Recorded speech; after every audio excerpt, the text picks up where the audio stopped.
Hello, in this video we'll take a look at adding a new item to the new tab menu in Service Operations Workspace.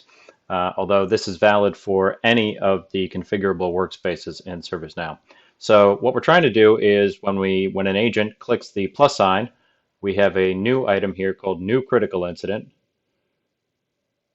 And when they click on it, it opens up a new incident with the priority set to critical, the impact set to high, and the urgency set to high. Those three items. So I've detailed the procedure for doing this in an article on incident.do, configuring the new tab menu, the plus sign in Service Operations Workspace. So this video is just going to go through the steps in video format. So the first thing we need to do is go to the core UI, type in experiences.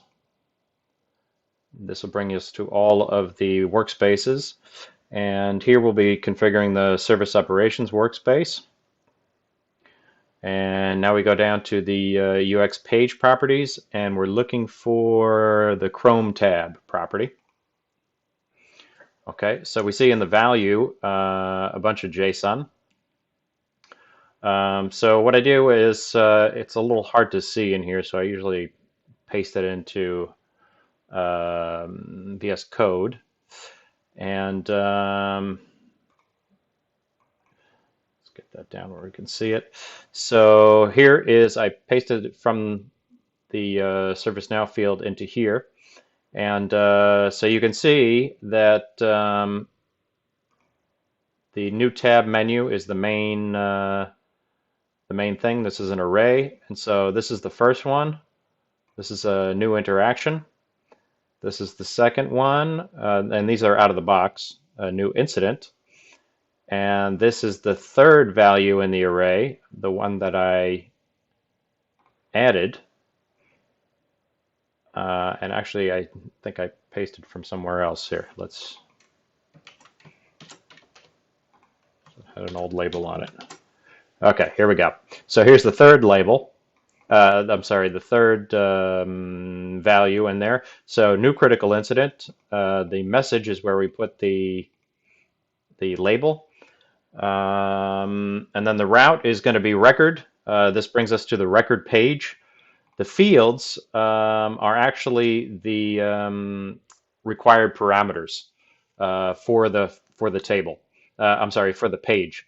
So the record page has two required parameters, the table and the sysid.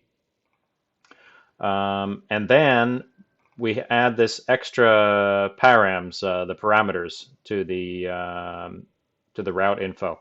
And here we put query as the name, and the value is an encoded query. So here you can fill in any of the different fields that you want to pre-populate when the agent clicks on that.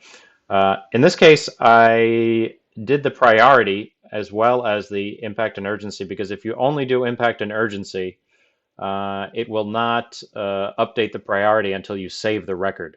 So it's going to show the default value for the priority, and that might be a little confusing for the agent. So I just update the priority or pre-populate the priority right off the bat. And that's it. And then this last piece here, the condition, and I didn't change this. This is from the out-of-the-box one that I copied.